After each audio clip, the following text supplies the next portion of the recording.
of the rest of your life, and it's Parshas Vayikra, so it's the first day of your life. Make the most of it. I should mention that perhaps the reason why this lesson is called the first day of your life is because, of course, because of the lesson that we're going to learn at the end of our lesson today, the life instruction and the life lesson that we're going to extract from today's discussion is, of course, something that's relevant to us for the rest of our life and consider today the first day. However, Parshas Vayikra traditionally is the Sedra that's first introduced to a child for the first time that he learns Chumash. So when we have a young child who had his upshern, they cut his hair, they leave his payas over. Now what do? We take him to the cheder. And there's a whole tradition that's done in order to bring that child into the cheder. First, they wrap him in a talis, so that he's completely enveloped in holiness on his way to the cheder. And then you bring him into the Melamed, and the Melamed puts him down next to him or on his knee, and he shows him Parshas Vayikra. He starts learning within the very first verse of Chumash Vayikra. And perhaps the reason why this is done is because the Medrash says that Chumash Vayikra is all about tahara, all about purification and sacrifice and becoming closer to God, as we're going to learn tonight. So Yavayu Tahirim, those who are pure should come, meaning the young children who haven't yet sinned, they should come, v'yisasku b'tahirim, and they should engage in the study of tahara, of things that are pure. So this is the traditionally... they put honey on the page. Yes, they put honey on the page. Yeah, I remember very distinctly learning, actually not Chumash Vayikra, not Parshas Vayikra, but Tanya. Because by Chabad, this is what we do. We take the front cover of the Tanya.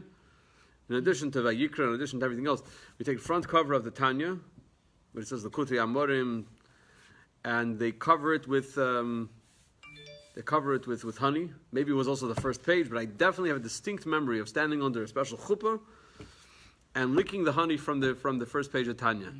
And from that very moment onwards, the Tanya is very sweet to me. It's very something that's the whole point. The whole point is to endear the Torah to the child.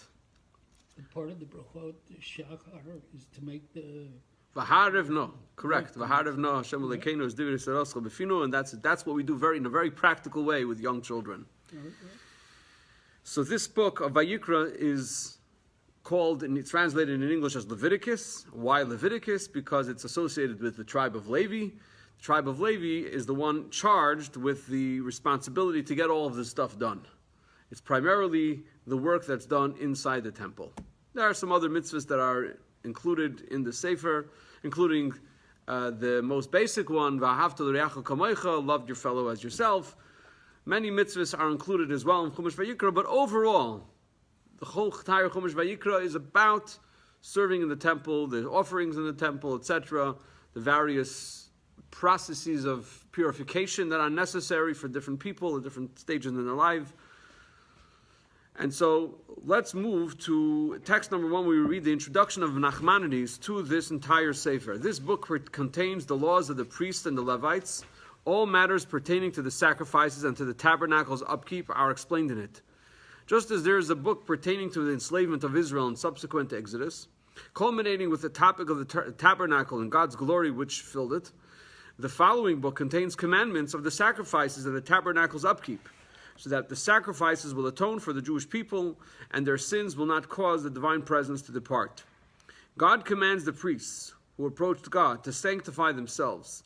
He warns us against allowing any impurity of the sanctuary and its holy artifacts, and forbids us from unrestrictedly approaching the sanctuary. As the verse states, and God said to Moshe, "Speak to your brother Aaron, that he should not come at all times into the holy within the dividing curtain, in front of the cover that is upon the ark, so that he should not die. For I appear over the ark cover in a cloud." This is analogous to the warning at Sinai. God said to Moshe, "Go down, warn the people, lest they break their formation to go nearer to God, to see, and many of them will fall." The sanctuary should then be cordoned off, just as Mount Sinai was cordoned off when the glory of the God of Israel was there. Most of this book deals with the laws of the sacrifices of those who may offer them and of where they may be offered. A few other related mitzvahs are recorded in it. And most chapters of this book are addressed to the priests, for example, speak to Aaron and his sons, and command Aaron and his sons. So this is throughout the entire book of Vayikra. It's all addressed to Aaron and his sons. The portion of Kedoshim Tiyu contains a few commandments to the children of Israel, mostly relating to the sacrifices. I will explain them in their proper place with God's help. So this is Nachmanides Ramban's introduction to the book of Vayikra.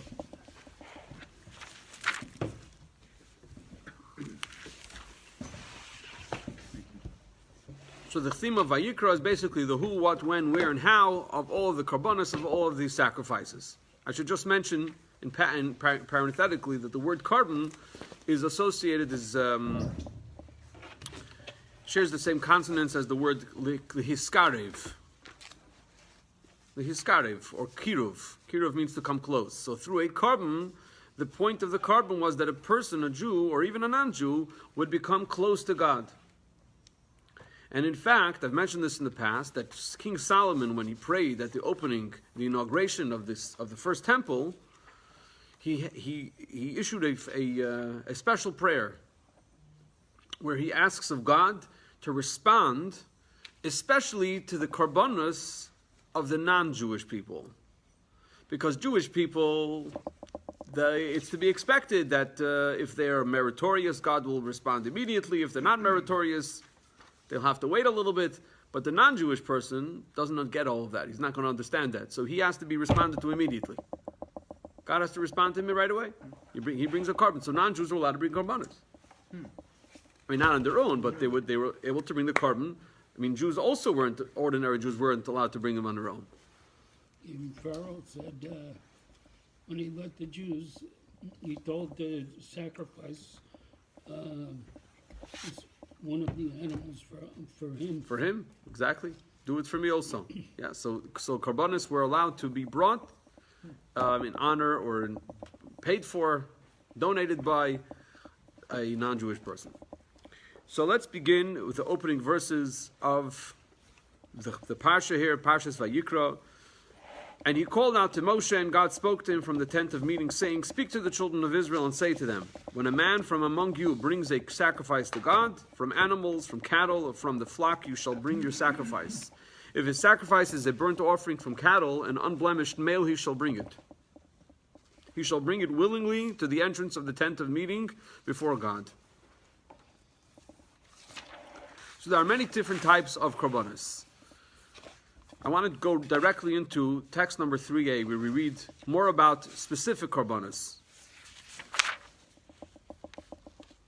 And most specifically, the voluntary peace offering of cattle. So text number 3a. Now, I just have to give a disclaimer before that the language here is a little difficult to read, just because it talks about karbanos that it's hard to understand, it's a little mystifying, and talks about offering different parts of the animal and gets very, very into the details. So I'm just going to read it, and the point that we're trying to make tonight will come afterwards. So in text number 3a, if his sacrifice is a peace offering, if he brings it from cattle, whether male or female, unblemished, he shall bring it before God, because any carbon obviously has to be non-blemished. A carbon that's blemished is not a carbon. An animal that's blemished cannot be used as a carbon. And he shall lean his hand forcefully upon the head of his sacrifice and slaughter it, obviously not at the same time, at the entrance of the tent of meeting. And Aaron's descendants, the Kohanim, shall dash the blood upon the altar around, which also is something that requires explanation. What is this whole deal with dashing blood? It seems like Primitive. Yeah, it does. It seems that way. I'm not saying that it is, but I'm saying to the observer, it would seem that way. Right. Okay. And from the peace offering he shall bring a fire offering to God, comprised of the fat covering the innards and all the fat that is on the innards. And he shall bring the 2 kidneys along with the fat that is upon them, which is lower than the flanks, which is over the flanks. And he shall remove the diaphragm with the liver, along with the kidneys. And Aaron's descendants shall cause it to go up in smoke on the altar, apart from the burnt offering, which is on top of the wood that is on the fire. It is a fire offering with a pleasing fragrance to God, which is also something which requires explanation. What does this all mean? A number of years ago, we gave a class all about Karbanos, and I would refer you there. It's on TorahCafe.com if you want to see. We gave once a lengthy presentation all about this. Okay, now at the end of this text that we just read, it mentions that these Karbanos, these offerings that a person would bring as a voluntary peace offering, is brought. That's what we just described, and the pasuk concludes that this is all on top, apart from the burnt offering. What does it mean, apart from the burnt offering? Because there is a burnt offering that's brought all the time. Besides for all of these voluntary korbanos that a person might bring, there's a regular burnt offering that's brought, a carbon oila that's brought every single day. So in text number 3b, we read from Rashi on Vayikra, which is a couple of verses over here, down in verse number 3. I'm sorry, chapter number 3, verse number 5. So he says like this: apart from the burnt offering, from here we learn that the daily burnt offering precedes any other sacrifice upon the woodpile of the altar. So any carbon that's brought every day, that needs to come first.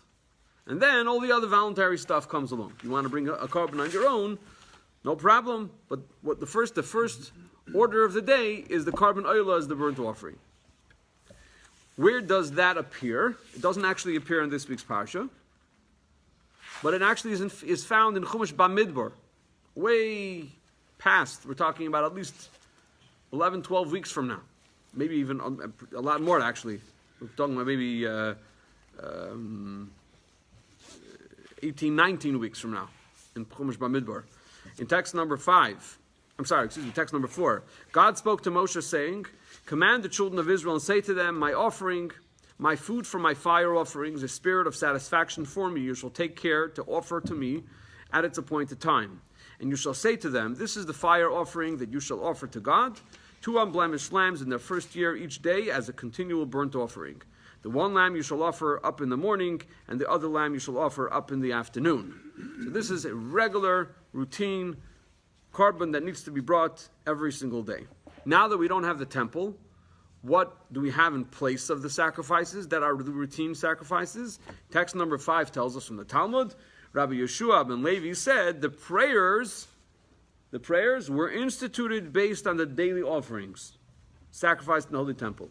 It was taught in the Brisa in accordance with the opinion of Yeshua ben Levi. Why did the rabbi say that the morning prayer may be recited until noon? Because the daily morning offering may be sacrificed until noon. Rabbi Yehuda says the morning prayer may be recited only until 4 hours into the day, because the daily morning offering is sacrificed until 4 hours. So it was sacrificed, at least according to him, until 4 hours. And why did the rabbi say that the afternoon prayer may be recited until the evening? Because the daily afternoon offering is sacrificed until the evening. Rabbi Yehuda said the afternoon prayer may be recited only until the midpoint of the afternoon, because the daily afternoon offering is sacrificed until the midpoint of the afternoon. And why did they say that the evening prayer is not fixed? Because the burning of the limbs and fats of the offerings that were not consumed by the fire on the altar until the evening remained on the altar and were offered continuously throughout the entire night. So there was stuff going on all night, and that's the idea of Ma'ariv, of Arvis. Arvis, originally, going way back when, originally was a matter of personal choice. It was not obligatory at the time. At some point, where all Jewish communities had accepted the practice of reciting the Ma'ariv prayer, at that point already, it's something that becomes halacha, because this is the way Jewish law, actually works.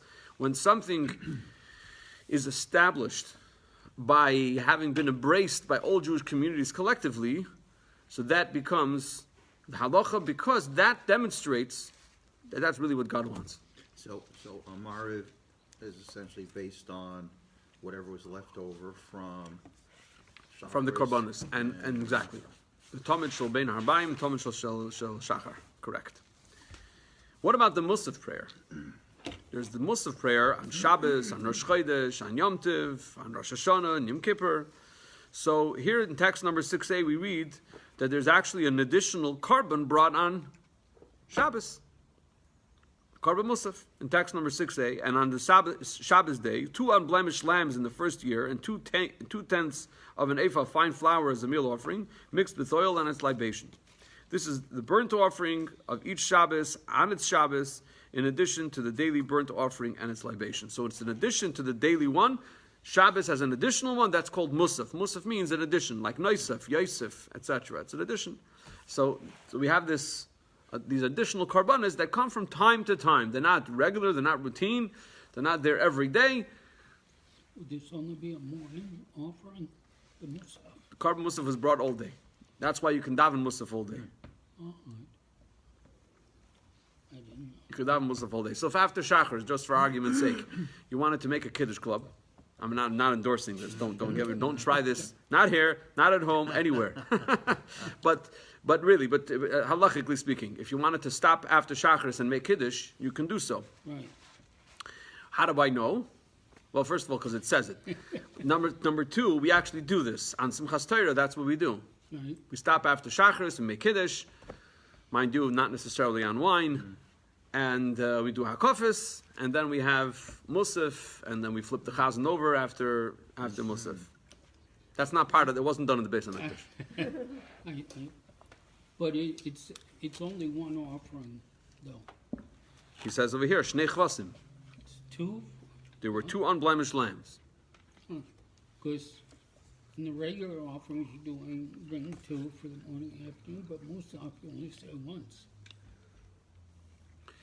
That was done in the morning, that was done in the afternoon. So, but here you're bringing them both together at the same time.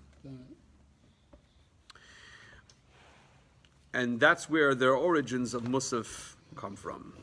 That's the origins of Musaf. In text number 6b from Rambam, the rabbis also decreed that the number of prayers correspond to the number of sacrifices, meaning 2 prayers every day corresponding to the 2 daily sacrifices. On any day that an additional sacrifice was offered, they instituted a 3rd prayer corresponding to the additional offering. The prayer that corresponds to the daily morning sacrifice is called the Shacharis prayer. The prayer that corresponds to the daily sacrifice offered in the afternoon is called the Mincha prayer. And the prayer corresponding to the additional offerings is called the Musaf prayer. They also instituted a prayer to be recited at night, since the limbs of the daily afternoon offering could be burnt the whole night.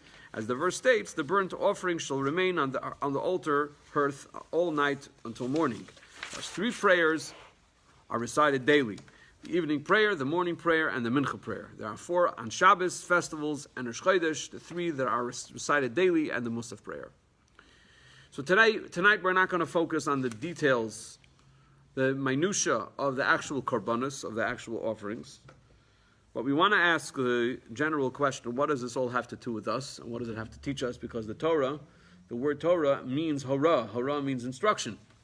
So we want to all glean something for our personal lives from the discussion about korbanos.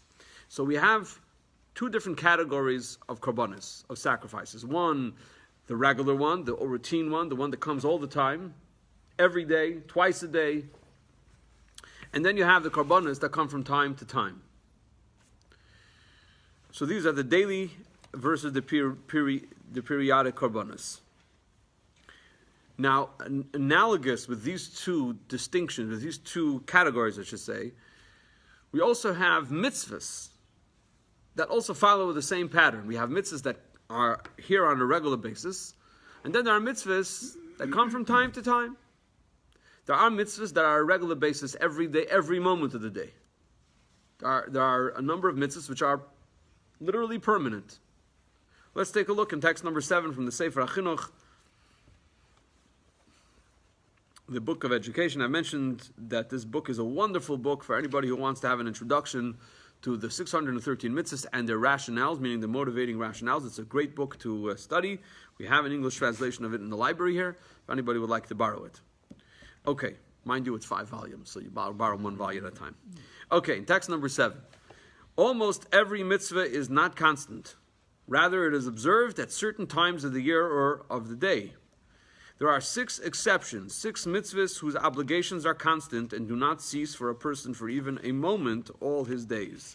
They are to believe in God, to believe in anything, not to believe in anything besides for God, to unify Him, to fear Him, to love Him, not to go astray after the thoughts of the heart and the sight of the eyes. This is something that applies every day, every moment. And I just wonder if it also applies when we're asleep. Because you say by Hasidim, they say, was me tracht bei Tag, tracht man bei Nacht. Could you translate that for us, Alan? What you think about during the day, you think about at night. Right. So whatever goes through your mind during the day somehow is going to manifest itself in the thoughts that go through your mind at night, what you dream about. And so my guess is that if we do the mitzvahs properly during the day, these 6 mitzvahs, we'll probably do them correctly by night as well. So we have these mitzvahs that never stop. They never pause. They're never going to abide. They're always here, always present, constant. The Rambam writes at the beginning of the laws of reciting the Shema, he says as follows in text number 8, we are obligated to recite the Shema twice daily, in the evening and in the morning. As the verse states, when you lie down and when you rise, when people are accustomed to sleep, namely at night, and when people are accustomed to rise, namely during the day. So here we have other mitzvahs, like Shema, which is not something that we have to do every moment of the day, but we have to do it twice daily. Just like, almost like, the Korban Tamid, which is brought in the morning, brought in the afternoon. It's a routine. Never stops. Shema never stops. And you make sure you get up in the morning, you read it before the proper time, because there's a Zman Kriya Shema. There's a time to read the Shema before. So we're beginning to formulate this pattern and how it really mirrors and reflects the 2 different categories of korbanos. We also have a similar thing with regard to mitzvahs. Some mitzvahs are regular, they're here all the time. There's 6 mitzvahs, sheish mitzvahs tzminius. We are to observe them at every moment. And other mitzvahs, they're not here every moment, they come from time to time. Beginning with Shema, well, Shema comes from time to time, but that's just in terms of a day. But then you have other mitzvahs. Mitzvahs like blowing the shofar, once a year. Twice a year, all right, okay, twice a year. Isn't the first 2 commandments on the 10 commandments what all 6 of these are? For the most part. But you're correct. You're pointing out something very correct. That the first 2 commandments of the 10 commandments include within them all of the other mitzvahs, because the first mitzvah is to believe in God, meaning it's a positive commandment. Within that positive commandment, it includes all of the other mitzvahs which are positive commandments, which at their core really are all about belief in God. The negative commandments, lo yeh lecha lekim acherim al ponai, not to have any other gods, not to serve any other idols, is really at the core of all the other 365 negative commandments. So they really are all included in the first 2. You're correct in that. I would just say that in number 6, not to go astray after the thoughts of the heart and the sight of the eyes, yeah, I would say that you can include them in Lo Yeh Lecha. However, the actual words of not going astray after your heart and the sight of your eyes, that's in the Shema. That's what we recite in Vayomer. So that doesn't really appear in the Aseret HaDibros, but it's kind of the same idea. Well, the Shema is the pledge of allegiance, so to speak. Correct. That's absolutely correct. So getting back to the point here, we have certain mitzvahs that come from time to time. They come once a year. Blowing shofar. Blowing shofar, we do it once a year, twice a year. And if you're super religious, you will blow the shofar for the month of Elul, because we're all super religious here. So we blow it in our shul. But there's this idea of blowing it throughout the month of Elul to remind us that Rosh Hashanah is coming up, and it's a day that God is going to be crowned once again, coronated as the king and the sovereign of the earth, and all of reality ultimately. And so we spend a month thinking about it and preparing ourselves for that big day. That's the idea of blowing the shofar, but really comes, the mitzvah itself only comes once a year. We say the mitzvah, Asher Kedishanu b'mitzvesa v'tzivanu l'shmei kol shofar, to hear the sound of the shofar. It's the mitzvah. Chometz on Pesach, not to eat chometz on Pesach. 8 days. 8 days. Now, for some balabastas, it's not just 8 days, it's a few months before. You know? When I was in Kollel, in New York, so the Rosh HaKollel over there, Rabbi Heller, used to always admonish us before Pesach. He used to say, Shmutz is nicht chometz. Shmutz is not chometz. Shmutz is shmutz. It's not chometz. You don't have to go out of your mind because you have some shmutz. And shmutz, yeah, obviously you want to make sure your house is clean. But, everything in with some sense, with some common sense. Okay, so that's chometz on Pesach. Matzah on Pesach is also a mitzvah that comes only for 8 days a year, really for 1 day a year because you're supposed to eat it. The mitzvah, the Iraisa, is really to eat it on the first day. You fulfill the mitzvah the rest of the days if you eat it, but the primary mitzvah is really the first day of Pesach. Lulav and Esrig, also on Sukkot. The primary mitzvah is the first day. L'kachto chem b'yom harishon, not to take it on the first day. So the question is, for all of these mitzvahs that come from time to time, what's the point? You have some mitzvahs that are here regularly, they're here on a regular basis, and then there are some that come, they do us a favor and they show up once in a while. So let me ask you a question. You're running a company. Alan, you were once a manager, I believe, right? Mm-hmm. So you have all kinds of different workers. You have the worker who's very reliable. He shows up every morning on time. He's there at 8 o'clock or 9 o'clock. 9 to 5. He clocks in, clocks out, works very methodically, very devoted to the company, does exactly what he's supposed to do. But that's all you have from him. He does exactly what he's supposed to do. Then you have another type of worker who's not very reliable in terms of his punctuality, and he shows up late sometimes. However, this worker is very creative and comes up with all kinds of brilliant ideas of how to move the company forward. So, which one's more valuable to the company? Both. Second, The second one is more valuable. in my case. It was. Okay. But I hear Jeff saying both. Yeah. Anybody want to weigh in on this? Anybody want to share their thoughts? Which one is more valuable to the company? They each have their value. They each have their value. They each have their value. You agree, Jeff? Yeah. Okay. Rabbi Yoel? Okay. I think tonight we'll make the case that they both have value. I think in Alan's case, perhaps the second one was more valuable, but certainly you would agree that the first one obviously has value as well. He has what to bring to the table. So we're going to take a look and see that this all plays out in terms of the mitzvahs. Same also applies to the mitzvahs. Let's begin with a text that we read earlier, describing the process in which a person brings a carbon, brings a sacrifice or an atonement before God. So in text number 9, speak to the children of Israel and say to them, when a man from among you brings, literally, when a man brings from you a sacrifice to God, from animals, from cattle, or from the flock, you shall bring your sacrifice. Is there anything strange in this verse? Brings from you. What should it say? What should it say? Well, it just seems when a man brings a sacrifice to God, instead of when a man brings from you, like does it mean that you're sending this guy with your sacrifice? Maybe it should have said, when a man from you brings. A man from among you, meaning from among the congregation, he brings or she brings a carbon.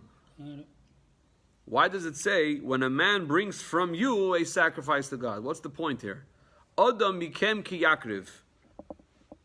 It should have said. Should have said, Adam mikem ki yakriv. Adam mikem, a man from amongst you, ki yakriv, if he will bring a carbon. Instead it says the other way around. Adam ki yakriv mikem, when a man will bring a carbon from amongst you. Oh, well, really? I thought we abandoned human sacrifice long ago. What does this mean? Adam ki yakriv mikem? This is not my question. This is a question that the Baal HaTanya asks in one of his famous discourses that appears in his famous work Likutei Torah. In text number 10a, page 227. It is puzzling. One would think that the verse should state the words mikem, from you, before the words ki yakriv, who will bring. The verse should have stated a person from you who will bring, not a person who will bring from you. And the implication is therefore that the carbon is coming from you. There's something that you're bringing from yourself, from within yourself. And he explains in text number 10b, it is a popular notion that every person possesses two souls. Popular notion meaning in the Hasidic brotherhood. It's a popular notion that every person possesses two souls, a godly soul and an animal soul. The purpose of the soul's descent to this world is to elevate the animal soul by subduing and transforming it. This is accomplished by the godly soul, which is vested within the animal soul and contemplates the one God while reciting Shema Yisrael, which leads one to love God with both inclinations, with the animal soul and the godly soul. Let me just explain what he's saying here, because this is a long text, and we're going to have a few stops in the middle just to regroup and make sure we're all on the same page. So his point here is like this. Every person has an animal soul. When we refer to it as an animal soul, what we mean is that it has animal characteristics. It animates the body. It is primarily focused on self-preservation. It's not necessarily bad. It's not necessarily evil. But it's all about itself. It's looking for its own self-preservation. It's not looking to be selfless. So far, so good. Within that body that's animated by a animal soul, it has feelings. Of course, that animal soul has feelings and has an intellect. It's an entity for itself. Within that, imagine something kind of entered the center of that, like pierced into the center of that and like kind of pushed out on the outside, like to give itself some space in the inside. There's a godly soul vested within that. The godly soul that's enmeshed within the animal soul. What do you get when you have that? You have some tension. You have a struggle. The animal soul wants to dominate. The godly soul wants to dominate. And this is what we endure, what we experience on a regular basis. We have an inner struggle. The animal soul versus the godly soul. The godly soul is not programmed the same way as the animal soul. The godly soul is programmed to be selfless. All it wants to do is connect to that which is permanent, which is eternal, which is true, which is not physical and not temporary. It wants to connect to that which is the ultimate reality, God. And so all it wants is to expire. It wants to move out of its encasing, of its physical encasing, which seems to have trapped it. So we have tension. While it's here, it wants to make sure that it's allowed its fair share of expression in the person. Very often, this will lead to inner struggle. So what happens when a Jew contemplates Shema Yisrael? When he thinks about the words that he's saying or she is saying when they say Shema Yisrael? What are you thinking about when you say Shema? Rabbi Yoel just pointed out earlier that it's the declaration of allegiance. It's a direct declaration of allegiance.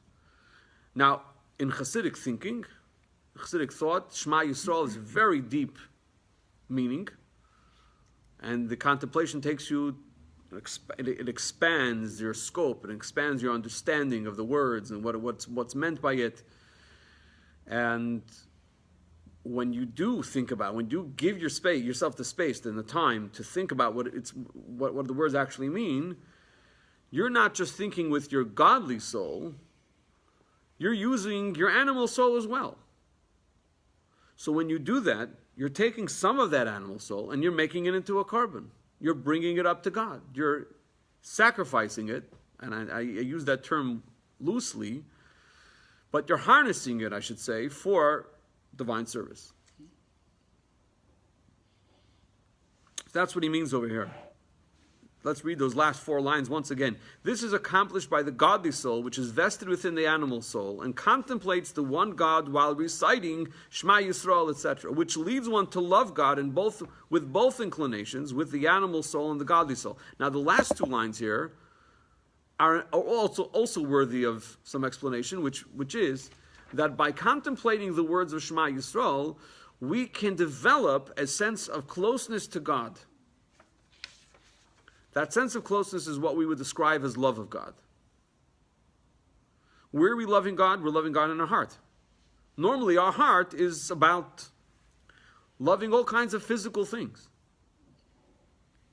But here, the godly soul has now developed, through Shema, a sense of closeness to God by thinking about what the words actually mean. So you're using your emotion, not just your intellect, but you're using your emotion in your heart to come close to God. That's V'ahavta Hashem Elokecha, love God b'chol levavcha. Why did it say b'chol levavcha with 2 vases, says the Talmud? B'shnei yitzarecha, with both of your yetzers. Your yetzer tov, your yetzer hara. Okay, this is the meaning of when a person brings from you, meaning literally from you. When a person brings his soul to God. Therefore, the word mikem, from you, is stated after the word kiyakriv, will bring. The verse did not state when a person from you will bring, for that would only have expressed the simple meaning that a physical person should bring his sacrifice. But in stating that a person will bring from you, the verse alludes to this internal sacrifice of one's animal soul. So by saying the Shema, contemplating the meaning of the Shema, thinking about it, giving yourself the 5 minutes, the 10 minutes, whatever it might take, to calibrate it, to calibrate your mind, calibrate your heart. Just get yourself in the mode, get yourself in the zone, thinking about God. It will reflect in your emotion, because you're practicing this in your intellect. Your intellect has an automatic, built-in, reflexive trigger in your emotion. And so if you give that time, you give the time that it needs, it's going to express itself in emotion. It's just a question of doing it. And that's the idea of bringing a carbon mikem from you. You're actually bringing a carbon from yourself. Not just that a person from amongst you should bring a carbon. No. You bring a carbon from yourself. Now, the words from cattle or from the flock refer to 2 distinct types of animal souls. Some people are like cattle, exhibiting strong character, meaning a person who by nature possesses a strong measure of the evil trait of anger. He is referred to by the moniker cattle due to his boiling nature. Others are not heated by nature. Their evil lies in the fact that they have physical desires. What he means, in other words, the desire, if it's for something that's not in line with what the Torah wants, what God wants of us. Such a person's animal soul can be likened to herd animals who do not gore. To the contrary, they speak with a merciful voice, but they are full of desires. All of this needs to be subdued. This is the meaning of, from cattle or from the flock you shall bring your sacrifice. Each person should, according to his awareness of his own personality and nature, seek to subdue the necessary trait, and then it will have a lasting effect. So we're taking these animal instincts from within ourselves and we're using them for a carbon to become closer to God. And just to wrap this up, in text number 11, the Torah portion dealing with the altar offerings begins, a man who offers, yakriv, of you, an offering to God. The logical order of the word should be a man from among you who offers. The Alter Rebbe answers, a man who offers for a person to become closer to God, of you an offering to God, he or she must bring the offering of him or herself. They must sacrifice their personal animal, the desire for evil, that is called the animal soul. Now, every time we do a mitzvah, we can achieve this type of carbon. Because ultimately, how do we do a mitzvah? We do a mitzvah with our body, with our mind, with our heart. We're always doing mitzvahs this way. What is a mitzvah? The word mitzvah shares the same consonants as the word savsa. Savsa in Aramaic means to attach, to connect. In text number 12, a mitzvah is a receptacle for divine light, which flows down from the most hidden of the hidden spiritual realms into the grasp of a lowly person, meaning lowly relative to that which is on high, as expressed in the word mitzvah, which is etymologically related to the word savsa, bond. So every time a yid does a mitzvah, he's establishing a bond, a connection with God. We've discussed this before many times, especially in the course, I think, What Is, if I remember correctly, What Is, or Wrestling with Faith, one of these two courses, we talked about this idea. Take, for example, a brilliant scholar, such as Einstein, who's studying and writing one of his celebrated works, and the janitor, who has nothing of the IQ of Einstein, is standing around mopping the floor, sweeping the floor, taking care, putting things away. And then Einstein, who generally doesn't even pay attention to this guy, turns around and says, "Hey, Mr. Janitor, could you do me a favor? I need a cup of water. Could you get me a cup of water, please?" What is the reaction of the janitor? If you're so smart, why don't you get it yourself? If you're so smart, why don't you get it yourself? New Jersey you're from, you know? No, Brooklyn. I'm from Brooklyn. From Brooklyn. It's like, hey, get it yourself. All right. From Brooklyn, we'll take that also. But the emotional reaction of the janitor will probably be, wow, I get to do something for Albert Einstein. Me. I didn't go to college. I don't have a degree. I am not anywhere close to the intellectual capacity of this great scientist, great scholar, and yet I can be of benefit to him. Imagine that. I think in Wrestling with Faith, we brought another example. They found a great case study for this. There was a kid who was suffering from some illness. I don't remember what it was. And he wanted to go see the golf tournaments. So they found one of the celebrities in this area, and they got him to invite him to come. But not just that. He said to him, "Here, I need you to be my caddy. You're going to be my caddy. You want to come? You're going to be my caddy." What happened? The kid was so overjoyed. He was never expecting that. He thought he was just going to come and watch this. He was going to be a spectator. Here, he's going to benefit the celebrity. Wow, I can benefit him? That I wasn't ready for that. I wasn't expecting that. That's what a mitzvah is. If we think about the fact that God Almighty is so great, is so beyond everything that we can imagine, and yet God Himself turns to you and I, to every Jew, and says, "I want you to do this mitzvah. I want you to put on tefillin every day. I want you to keep the Shabbos. I want you to keep family purity. This is the stuff I want you to do." And you think about how we can be of benefit, so to speak, to God, meaning we could bring God that satisfaction that He's asking for. By us doing the mitzvah, what's the reaction going to be? Wow, I get to connect to God. And every mitzvah is another opportunity to do that. I think it's the opposite. It really benefits the person. God doesn't need, per se. It's your connection to God, not God's connection to you. Well, there's definitely a school of thought that pushes that side of the mitzvahs, because the truth of the matter is that mitzvahs benefit people as well. But at the end of the day, we do accept the mitzvahs as being mitzvahs that God gave, and many of them are not necessarily understood by man. The benefit is not necessarily understood by the person, as the Rambam tells us. So even though many mitzvahs are good for us, yeah, absolutely, for sure, it definitely benefits mankind. But that's not the real reason why we fulfill them. The real reason why we fulfill a mitzvah is because God wants it of us. That's what God asked of us. I'm not denying that, but I'm just saying that God doesn't need. God is infinite. He isn't just like. So to your point with regard to God needing mitzvahs or not needing mitzvahs, so of course God is essentially beyond any need and beyond any definition, and therefore the whole notion of us providing something that God needs would be problematic from a theological perspective. From However, God isn't compelled by anything. Do we agree on that? God's not compelled to do anything. Right. God, out of on his own choice, own volition, decided, I want to give them the mitzvahs. I want them to do the mitzvahs. So he chose them, even though intrinsically, as far as he's concerned, this mitzvah and the other mitzvah are all the same. Not just that, I'll tell you even more. Good and evil are the same. Because the whole definition of good and evil is a definition that exists within the created realm.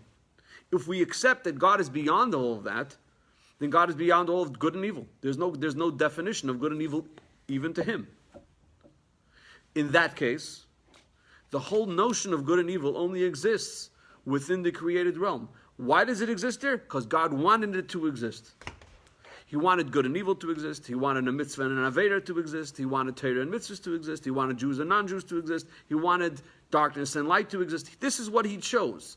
And so his choice is what attributes and what gives meaning and consequence to our mitzvahs or the lack thereof. It's his choice. And that choice is not compelled by anything. Which tells you that the mitzvahs are not just valuable on some level within the created realm, it's valuable to God because it was his choice. If God is choosing to do this, that means it's not just valuable this way, this much. It's valuable that much, and God's that much. That's how valuable it is. Because it's God who's choosing to do it. It's God who's choosing to have the mitzvahs. So that gives the mitzvahs so much more punch and so much more meaning and so much more consequence than any other explanation you can give for mitzvahs. So yes, you're correct, 100%. Mitzvahs on one level are there for our benefit. It's true. They are because they do benefit. But the ultimate reason for mitzvahs is way beyond that.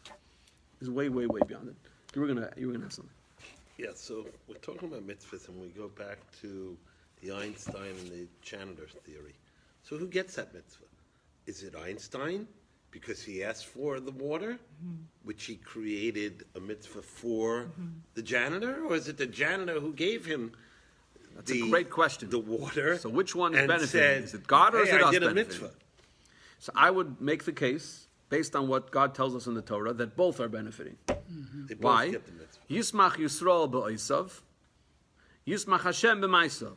The pasuk says that God takes joy in His creations, and Yismach Yisrael b'oisav, the Jewish people will take joy, will find joy in b'oisav, in He who has made them. And so the connection, the bond, is reciprocal. It's definitely Takes two to tango. Absolutely. So we're in this relationship with God. It's not just a one-way street.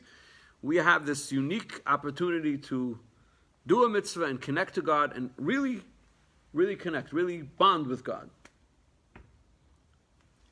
In talking about the pleasing to God, isn't that connected to the where it says of a pleasing fragrance? As we just read earlier. Yeah. Yeah. In fact, Rashi, of all the commentaries, he's big on this point. He says that we bring the karbanos, God has it's a pleasing fragrance to him, whatever that means. God is like, what am I pleased with? Sha'amarti v'naser etzayni, that I have spoken. He doesn't even say who he spoke to. I spoken and v'naser etzayni, and my will was done. In other words, there's value to God inherently. Why? Because he chose it to be valuable. Of course, if without his choice, it wouldn't be valuable. But by the Torah telling us that this is what God has chosen, it tells us that it's valuable to him. So going back to the two strains within the mitzvahs, we have the consistent mitzvahs, we have the routine mitzvahs, we have the regular mitzvahs, and then we have the creative mitzvahs, so to speak. We have the mitzvahs that come from time to time, the shofar, the lulav, the mitzvahs of matzah. It's like the two different employees, the guy who's there every day on time and leaves on time and does his work. And then you have the employee who brings to the table a whole nother dimension. He's creative, he has a million ideas. Never mind, he can't implement any of them, but he's creative, and because of the ideas, right, so the company now thrives because there's something always humming, it's always humming with activity. There's always something new, there's always something fresh perspective, fresh insight. fresh, twist and way to do things.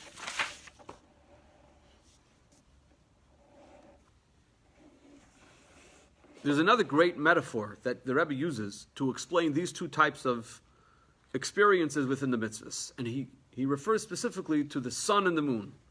The sun shines every day. Rises, it sets, thank you. It rises and it sets. Sunrise, sunset, that one you know, right? Sunrise, sunset, sunrise. Okay, sunrise and sunset, so that's regular. Everybody knows that, right? Everybody knows the Fiddler on the Roof. That's everybody. That's the olive bays of Yiddishkeit, right? But then there are other things that even Fiddler on the Roof didn't know. There are other things like the moon. He didn't talk about the moon. The moon waxes and wanes. What does that mean? It disappears, and then it reappears.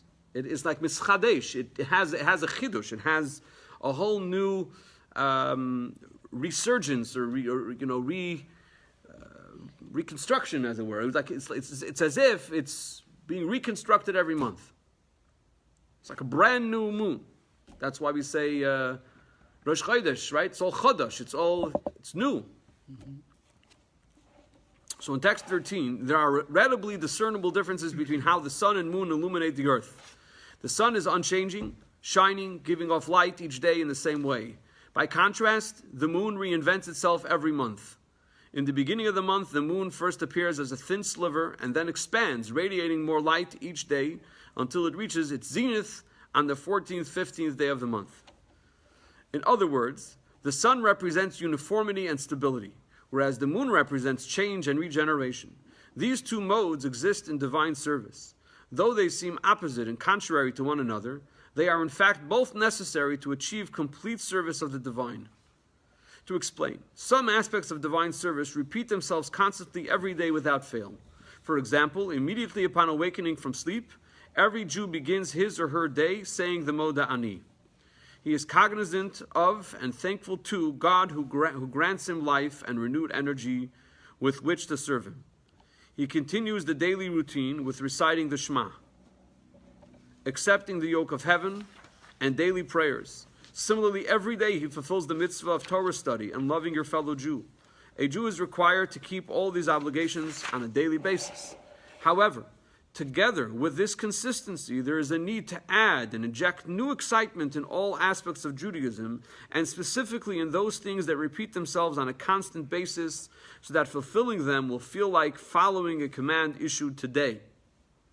This new energy and excitement come from special days such as Shabbos, Yom Tov, and the like, when we add special prayers and perform special mitzvahs such as lighting Shabbos candles, making Kiddush, eating matzah, etc., in such a way that the holiness of Shabbos is felt throughout the week, and the message of each holiday permeates one's life all the days of the year. This is a beautiful text. There are two aspects to Yiddishkeit. There's the routine, the consistent, the basic structure that has to happen on a regular basis, and then you have that which is introduced from time to time, but it's those elements that add the flavor and the aroma and the delicious taste to all of the routine, because the routine could become stale after a little while. Schmaltz. It gives the schmaltz to it. It contributes the schmaltz. Schmaltz we know. So here you have it. Sometimes you have, let's say, just take an example, you have older people are usually more reliable and dependable. They say they're going to be at a meeting at a certain time, they're pretty much on time. Kids, youngsters, young people, not so much, not so reliable. They tell you they're going to be there, they don't turn out to be there. No, I decided I was going to sleep. I was going to sleep in this morning. I'm not going to come. I won't make it. I'm not going to be on time. No. Do me something. Did they say that in Brooklyn? I don't know. Different neighborhood. All right. They definitely said it in the work. Okay. So this is the difference. You have the older, more mature element, and then the younger one that needs to become mature. But at least there's a unique dimension and unique experience that it brings to the table, which is the constant renewal. So the moon is in a state of renewal, the sun is in a state of consistent, routine activity. And so when it comes to our Yiddishkeit, of course, there are things that we're going to do every day. We wake up every morning, we come to Chassidus at 5:55 in the morning. That's the routine. Now the question is, what are we going to introduce that's going to bring freshness, that's going to bring some new zest into our spiritual lives? What are we going to do that's going to bring us geschmack? You called it schmaltz. I'm going to use the Yiddish word geschmack. Enjoyment. Something new, some new inspiration. So we always have to keep on adding something new in terms of our Yiddishkeit. Now, one more lesson that we can learn from all of this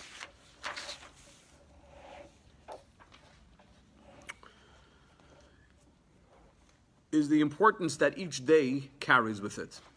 We learn from the routine the idea that there are certain things that are routine that have to be done every single day that teaches us the importance of every single day. And that every day needs to be utilized to its utmost and use every moment of the day as much as possible. And this is a theme that we've discussed definitely on a number of other occasions and in other classes. In text number 14, there's this interesting medrash here that says the following. Rabbi Abba said there are 248 positive commandments in the Torah corresponding to the organs that are in a human being. Each day they cry out at the person, perform us, meaning do a mitzvah, so that you may live through our merit and you may lengthen your life. There are also 365 negative commandments, like the number of solar days. So on each and every day, from when the sun rises until it sets, it speaks and cries out at a person, heed the warning of the one who has brought your days up to this day. Do not commit this transgression against me, and do not tilt yourself and the whole world towards the scale of guilt. So I'd like to add one more point here, and that's in text number 15 and 16, with regard to the luchas. The whole idea of using our time is something that was represented by the luchas themselves. We know that in some circles, they follow the Michelangelo rendering of the luchas, which is rounded tops. He's the guy who made it up. It didn't exist before. In fact, I have a book at home, a sefer at home, which is based on a manuscript, a medieval manuscript. And in the back, it has squares. It shows you this is what they look like. They were squares. So clearly, the recognized approach to this was that the luchas were square. For perhaps artistic reasons, it might look nicer if they're rounded on top. Perhaps. They're rectangular. You have it right over there. Rectangular, yeah. Yeah. Right over here, it's square. Yeah, in a Chabad shul, you're probably going to find them square, because we're big on this thing. We're big on the luchas being square and the menorah being diagonal, not rounded. Right. That's another one of the things that the Rebbe spoke about, based on a manuscript of the Rambam. The Rambam has that manuscript, and he actually draws it out for you. And it was only recently discovered. When I say recent, in the last, 50 years. But before that, they didn't have it. So that's one of the other things that we like to emphasize. That's why all the menorahs we put around town are not with round, they're diagonal. Mm-hmm. Okay. What's the point? What's the point of the luchas being squared, I should say? In text number 15, know that the tablets were box-shaped, 6 handbreadths long by 6 handbreadths wide. As the rabbis taught in Tractate Bava Basra, chapter Hashutfin, the tablets were 6 handbreadths long, 6 handbreadths wide, and 3 handbreadths deep. And in text 16, it is axiomatic that God did not create anything in his world for naught. This is something, by the way, that the Rebbe constantly repeats. God didn't create anything in the world for nothing. There's nothing in the world that's created for nothing. Nothing created for nothing. It's like never say never. So everything in the world has a purpose, which certainly applies with regard to holy matters. It is thus understood that the tablets filled the entire space of the ark, leaving no empty space. For if there were empty space, it would emerge that some space would have been for naught. God forbid. If it applies to everywhere else, certainly it applies to the ark itself. The Talmud goes to great lengths to explain how every inch of the ark was utilized to the maximum. The ark was full, with no empty space. it emerges that each of the tablets must have been a box of 6 handbreadths by 6 handbreadths. The top of the tablets cannot have been in the shape of a semicircle, because then only the bottom of the ark would have been full, while on the top, in the place of the semicircle, there would have been empty space, which contradicts the Talmud's implication. So the Rebbe proves from this that the luchas were square, not rounded on the top. What's the point? Why are we mentioning this? Why is this important? Why is this relevant? The point is that every space has to be utilized. Like on Shilobavitch, right here. What do you think we're doing here? We have 2 classrooms here and a shul going on in the same room. We have to utilize every space, every space. And so with that, I want to just end off with a prayer that that we really do need more space. And I should mention the story that I've mentioned the story many times. I've heard this from Rabbi Newbart directly. You may have heard the story before, but I think it's worthwhile to mention it again. And that is that many years ago, when the shul was still located across the street in the Shtibel, so of course it was, at that time, it was very small, and there was just absolutely no room to move. Just no room to move. And summer camp was about to close, or was almost at the end, and it was time to plan for preschool, and there were some complications in terms of the location for the preschool. They had a number of classrooms located elsewhere, and there were some complications there.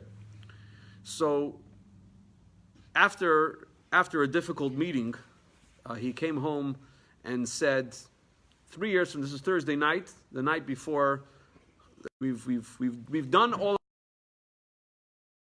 God, I have taken care of all my obligations. Now it's time for you to look down from on high and bless your people Israel. And it's actually an emotional declaration if you think about it. So the rabbi gets up and he gives this impassioned speech that we have absolutely no room here. There isn't an inch of space over here. God Almighty, we've done everything we can for your children, and now it's time for you to look down from heaven and give us the blessing of having our own building. Parshas Kisavai. Okay. Time goes on, it becomes evident, information reaches the rabbi that this building is available. And thank God things work in a positive direction. And the building is acquired. A lot of details I'm leaving out because it's not that relevant. The building is acquired. It's the summertime, and the building needs a lot of work. So there's a lot of machinery around, and there's a lot of dust around, and it's not the kind of place you want to move into. But the circumstances across the street in the Shtibel were so difficult. Erev Shabbos, Friday afternoon, the rabbi said, you know what, that's it. This Shabbos, that's it, I'm moving in. I'm moving in, finished, that's it. So he takes some folding tables and some folding chairs, and he puts them in the back of his car, moves them over here, sends out a notice, we're davening across the street. Shabbos morning, he sits down to prepare his drasha, and it is Parshas Kisavai, the very same Parsha, 3 years to the day from when he originally made his impassioned speech about asking Hashem for a new building. And so, the moral of the story is that when you're sincere and you turn to God, God will respond. And so, here it's obvious to everybody that we have absolutely no more space. May God help that we should be blessed with the new addition and expanded premises, and only God knows how that can unfold. So with that, we'll close and we'll look forward to learning together next week. Thank you very much.